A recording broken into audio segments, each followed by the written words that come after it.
What's up everybody and welcome back to another video. So in this video we're going to be going over what Tesla S&P 500 inclusion means for you.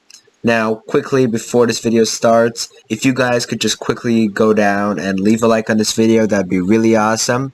And without further ado, let's get right into it. So for people who don't own Tesla stock, this news is very no bueno because the stock is going to be significantly more expensive because it's going to go up, obviously, so it'll be more difficult to buy for the average Joe because, you know, maybe after the offering it's possible that Tesla stock could be $600-700 per share maybe, and a lot of people can't afford to pay $600-700 a share for a stock. You know, they just don't have that type of money. And of course, even people who do have a lot of money, it'll be more expensive for them to buy a lot of shares. So for people who don't own Tesla stock yet, this is not good news. I'm going to tell you that right now, straight off the bat.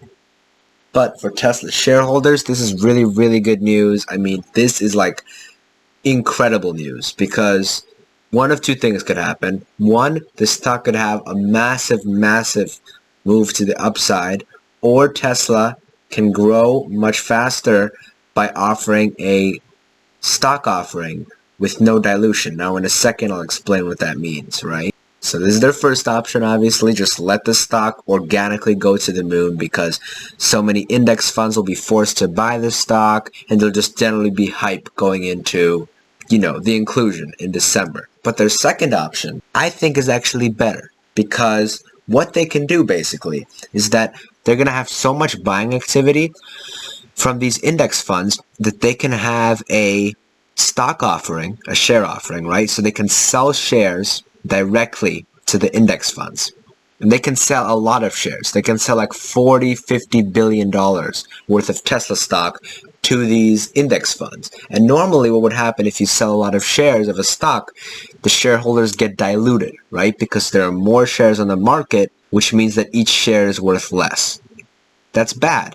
But in this case, Tesla can basically just get free money from index funds. By free money, I don't mean $2. I mean like $50 billion, alright? I am talking like Warren Buffett's net worth type money. Like serious, serious money. They can just get that $50 billion for free without any shareholder dilution from these index funds. And honestly, I think this might be a good idea because even though the stock might not go up maybe as much in the short term, in the long term, this is going to help Tesla a lot because what they could do with $50 billion of cash is they can very, very aggressively invest in everything that they want to invest. So everything that they want to invest in, right? To help the business. So what they can do is they can quickly more quickly build out more gigafactories so they can have maybe another gigafactory in Asia, maybe like in India, maybe they could have another battery, maybe they can have like a battery factory in Indonesia, they can have some more factories in the US, they can have factories, more factories in Europe, like everywhere. They can basically build factories everywhere with this $50 billion. On top of that, they would still have a lot of money left over because guess what? Even if they build 4 or 5 gigafactories, they're still going to have like $35-40 billion left. So with $35-40 billion, they can start very aggressively investing into self-driving, so they can bring self-driving to the masses much, much quicker, which is going to be huge for their stock for the long term. If they can have self-driving out, like very, very good self-driving out before anybody else, they could have a monopoly on the market for several years. So that would be huge news for them. And even if they invest extremely aggressively in self-driving, they'll still have like $25 billion left in cash. And with this $25 billion left in cash, they can invest in new battery technology and, you know, make Teslas have more range, make the batteries cost less, so Tesla makes more money in each car. And they can sell the cars for less because the batteries cost less. So that means that Tesla's going to make more money and more customers are going to be willing to buy Teslas because they'll cost less.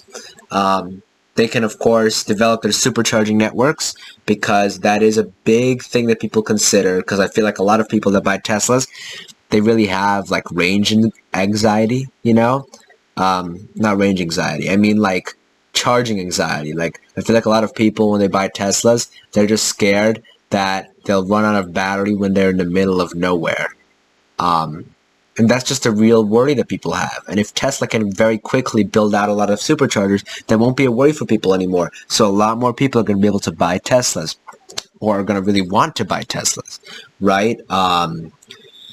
So basically, you know, Tesla has two options: for the stock price to go up like crazy, or for them to grow their business like crazy. And in my opinion, I would pick the second option, just because the business matters more than the stock price, people.